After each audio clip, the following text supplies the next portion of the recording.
ሰላም ጤና ይስጥልን ውድ የዜና ላፍታ ተከታታዮቻችን የዕለት ዓርብ ዜናችን ነው። ከሁሉ አስቀድመን አክብሮታዊ ሰላምታችን ይድረሳችሁ ብለናል። ለሰዓቱ የመራረጥናቸውን ዜናዎች ይዘን ተገኝተናል። አንኳር ጉዳዮችን በማስተዋወቅ እንጀምራለን። በመቀሌ የተከሰቱ አበይት ክንውኖች ምንድናቸው? በዶክተር ደብረጽዮን ገብረሚካኤል የሚመራው የህወሓት ክንፍ የሚደግፉ የትግራይ አባላት መቀሌ ኤፍኤም 104.4 እና የከተማዋን ከንቲባ ጽሕፈት ቤት ትናንት ሐሙስ መጋቢት 3 2017 ዓ.ም ተቆጣጥረዋል። በተመሳሳይም የህወሓት ክንፍ ከዚህ ቀደም በከተማው ምክር ቤት ተመርጠዋል ያላቸውን ዶክተር ረዳኢ በርሄን ድጋሜ የከተማው ከንቲባ አድርጎ ሾሟል። ዝርዝር መረጃውን በኤፍኤም መቀሌ 104.4 ሰራተኞች ላይና ውጥረቱ እዚህ እንዴት ደረሰ በሚለው ላይ ከፍተኛ ዳሰሳ ስለምናደርግ አብራችሁን ቆዩ። ከውጭ ዜና ፑቲን ከዩክሬን ጋር ለሚደረግ የተኩስ አቁም ስምምነት ከበድ ያሉ ቅድመ ሁኔታዎችን አስቀመጡ።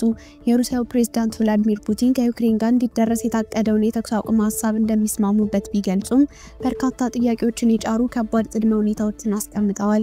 የዩክሬኑ ፕሬዝዳንት ቮሎዲሚር ዜሌንስኪ በቅዱ ዙሪያ ፑቲን የሰጠው ምላሽ የማይጨበጥ ከማለት ባለፈ በሩሲያ ላይ ተጨማሪ ማዕቀብ እንዲጣል ጠይቀዋል። ዝርዝሩን ይዘናል። እስከ ጥንክራችን ፍጻሜ አብራችሁን ቆዩ በማለት ቻናላችን ላይክ፣ ሼር እና ሰብስክራይብ በማድረግ እንድትከታተሉና አክብሮታዊ ግብዣችን ነው። አሁን በቀጥታ ወደ ዝርዝሩ እንውሰዳችሁ። በመቀሌ የተከሰቱ አበይት ክንውኖች ምንድናቸው? በደብረጽዮን ገብረሚካኤል ዶክተር የሚመራው የህወሓት ክንፍን የሚደግፉ የትግራይ ኃይል አባላት መቀሌ ኤፍኤም 104 እና የከተማዋን ከንቲባ ጽሕፈት ቤት ሐሙስ መጋቢት 3 2017 ዓ.ም ተቆጣጥረዋል። በተመሳሳይም የህወሓት ክንፍ ከዚህ ቀደም በከተማው ምክር ቤት ተመርጠዋል ያላቸውን ረዳኢ በርሄን ዶክተር ድጋሜ የከተማዋ ከንቲባ አድርጎ ሾሟል። በፕሬዝዳንት ጌታቸው ረዳ የሚመራው የክልሉ ጊዜያዊ አስተዳደር ከዚህ ቀደም በሌላኛው የህወሓት ክንፍ የተሾሙትን ከንቲባ እንቅስቃሴ በማገድ አቶ ብርሃነ ገብረየሱስን የመቀሌ ከተማ ከንቲባ አድርጎ መሾሙ ይታወሳል። በሁለቱ የህወሓት ክንፎች መካከል የተፈጠረውን ውጥረት ተከትሎ 1 ሚሊዮን የሚጠጉ ነዋሪዎች ያሏት መቀሌ ያለ ከንቲባ እና ያለ ህዝባዊ አመራር ለ4 ወራት ቆይታለች። በደብረጽዮን ገብረሚካኤል የሚመራው የህወሓት ክንፍን የሚደግፉ የትግራይ ሰራዊት አዛዦች መሪነት በተለያዩ የትግራይ ክልል ከተሞችና ወረዳዎች የሚገኙ የጊዜያዊ አስተዳደር መዋቅሮችን በማፍረስ ጽሕፈት ቤቶችን ተቆጣጥረዋል። እንዲሁም በጊዜያዊ አስተዳደሩ ተሾሙ የነበሩ አመራሮችን በመተካት ላይ ይገኛሉ። የተሾሙ ያሉ አመራሮች በትግራይ ጦርነት ከመቀስቀሱ በፊት ምርጫ ተካሂዶ የተቋቋመው ምክር ቤት የሾማቸው አመራሮች ናቸው። ለ2 ዓመት የዘለቀው የትግራይ ጦርነት የቋጨ የሰላም ስምምነትን ተከትሎ የፌዴራል መንግስቱ ተቀባይነት የለውም ባለው ምርጫ የተቋቋመው የትግራይ መንግስት እንዲፈርስ ተደርጓል። ሆኖም ጊዜያዊ አስተዳደሩን ለማቋቋም በፈጀው 6 ወራት ውስጥ ህገወጥ በተባለው ምርጫ የተሾሙ አመራሮች የክልሉ ከተሞችና ዞኖችን ሲያስተዳድሩ ቆይተዋል። የፕሪቶሪያውን ስምምነት ተከትሎ የጊዜያዊ አስተዳደሩን መሪነት የተረከቡት አቶ ጌታቸው ረዳ አብዛኞቹን አመራሮች በማንሳት በራሳቸው ሾመዋል። ከዚህ ቀደም የነበሩ የከተማና የዞን አመራሮች ከመንግስት ስራ በበለጠ የፓርቲውን ተግባራት አስቀድመዋል በማለት በአዳዲስ አመራሮች መተካታቸው ይታወሳል። እኔ በምክር ቤቱ የተሾሙ ህጋዊ ከንቲባ ነኝ። በመቀሌ ከተማና በሌሎች ከተሞች ማቋቋሚያ አዋጅ 341 ማንኛውም ከንቲባን የሚሾመው አሸናፊው ፓርቲ ነው ሲሉ አዲሱ የመቀሌ ከንቲባ ረዳኢ በርሄ መናገራቸውን የክልሉ መገናኛ ብዙሃን ዘግበዋል። ሉዓላዊ ስልጣን የህዝብ መሆኑ እየታወቀ ይህንን በመጣስ የከንቲባውን ጽሕፈት ቤት በመዝጋት ህዝብ አገልግሎት እንዳያገኝ ተደርጓል ያሉት ከንቲባው አሁን ግን በምክር ቤቱ የተመረጠው ከንቲባ ስራውን በይፋ ጀምሯል ሲሉ አስታውቀዋል። ካለፈው ዓመት አጋማሽ ወዲህ በህወሓት ማዕከላዊ ኮሚቴ አባላት መካከል በተፈጠረው አለመግባባት ፓርቲው በሊቀመንበሩ ዶክተር ደብረጽዮን ገብረሚካኤል እና በምክትል ሊቀመንበሩ ጌታቸው ረዳ በሚመሩ ቡድኖች ተከፍሎ እየተወዛገበ ይገኛል። ለወራት በገለልተኝነት ከቆዩት የትግራይ ሰራዊት አዛዦች መካከል አብዛኞቹ በደብረጽዮን ለሚመራው ወገን ድጋፍ መስጠታቸውን ተከትሎ በክልሉ ውስጥ ስጋት ተፈጥሯል። ሰራተኞች ግራ ተጋብተዋል። የኤፍኤም መቀሌ 104.4 ሰራተኞች በሌላ በኩል ደብረጽዮን ገብረሚካኤል የሚመራው የህወሓት ክንፍን የሚደግፉ የትግራይ ኃይል አባላት በከተማዋ የሚገኘውን ኤፍኤም መቀሌ 104.4 ትናንት ሐሙስ መቆጣጠራቸውን ቢቢሲ አረጋግጧል። ትናንት ረፋድ ላይ የትግራይ ኃይል አባላት የሬዲዮ ጣቢያውን በመቆጣጠር በደብረጽዮን በሚመራው የህወሓት ክንፍ የተሾመውን ኃላፊና አዲስ የአመራር ቦርድ በግዳጅ እንዲገቡ ማድረጋቸውን ሰራተኞች ለቢቢሲ ተናግረዋል። በትግራይ ኃይሎች ታጅበው በኃይል ሬዲዮ ጣቢያውን ተቆጣጥረዋል። አሁን ሰራዊቱ የሬዲዮ ጣቢያውን እየጠበቀ ነው። ሰራተኞች ግራ ተጋብተዋል ብለዋል። ቀደም ሲል ጣቢያውን መምራት አለብኝ ሲሉ የነበሩት አቶ ዘመንፈስ ፍስሐና አዲስ የዳይሬክተሮች ቦርድ ከታጣቂዎች ጋር መምጣታቸውን ሰራተኞች ተናግረዋል።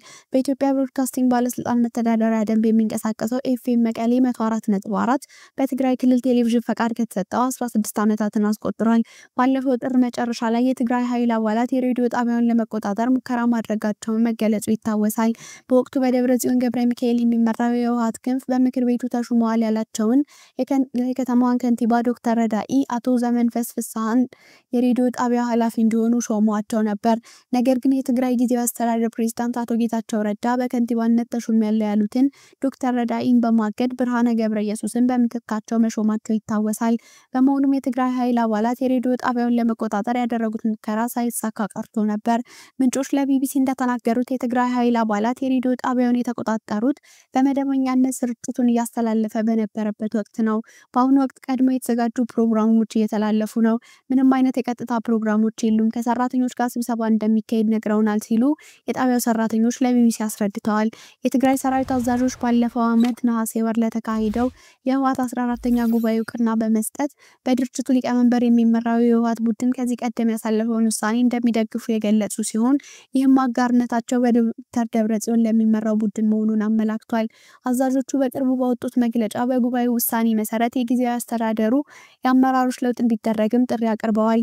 የክልሉ ጊዜያዊ አስተዳደር በአዲስ እንዲዋቀር ወስነናል ያሉት የትግራይ ሰራዊት አዛዦች መፈንቅለ መንግስት አውጀዋል ሲል የፕሬዝዳንት ጌታቸው ረዳ ጽህፈት ቤት መክሰሱ ይታወሳል። ውጥረቱ እዚህ እንዴት ደረሰ? የትግራይ ጊዜያዊ አስተዳደር ፕሬዝዳንት አቶ ጌታቸው ረዳ በይፋዊ ኤክስ ገጻቸው ላይ በአዲግዶም ከተማና በመቀሌ አንዳንድ አካባቢዎች የትግራይ ኃይል አዛዦች ማክሰኞ መጋቢት 2017 ዓ.ም በሰላማዊ ሰዎች ላይ በወሰዱት እርምጃ በርካቶች መቁሰላቸውን አስፍረዋል። ዶክተር ደብረጽዮን ገብረ ሚካኤል የሚመሩት የህዝባዊ ወያኔ ሓርነት ትግራይ ቡድን የሚደግፉ የትግራይ ኃይሎች ከፍተኛ አዛዦች በተለያዩ የትግራይ አካባቢዎች የመንግስት መስሪያ ቤቶችን እየተቆጣጠሩ ሲሆን እነርሱም የተሾሙ ግለሰቦችን በኃይል ቢሮዎችን እየተቆጣጠሩ ነው። የትግራይ ጊዜያዊ አስተዳደር ፕሬዝዳንት የፌዴራል መንግስት በክልሉ ጣልቃ መግባትን ጨምሮ የትኛውንም አይነት ድጋፍ ለማድረግ በቂ ምክንያት እንዳለውም ተናግረዋል።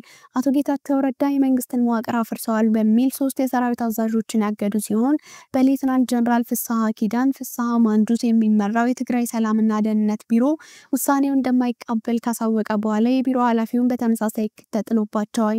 የክልሉ ጊዜያዊ አስተዳደር ርዕሰ መስተዳድር ጌታቸው ረዳ ጠቅላይ ሚኒስትር አብይ አህመድ ለራሱ የግልና የቡድን ጥቅም ሲባል የህዝብን ሰላም የፕሪቶሪያን ስምምነት የሀገሪቱን መረጋጋት እንደመያዣ ከተጠቀመ አካል ጋር እንዳይደራደሩ ሲል በትናንትናው ዕለት በሸራተን ሆቴል ከጋዜጠኞች ጋር ባደረጉት ቆይታ ጠይቀዋል። የትግራይ ሰላምና ደህንነት ቢሮ በበኩሉ በራሳቸው አቅም ሊፈቱ የሚችሉ የውስጥና የፖለቲካ ችግሮችን ለመፍታት ሶስተኛ ወገን መጋበዝ አሳፋሪ ነው በማለት በፌስቡክ ገጹ ላይ አስፍሯል።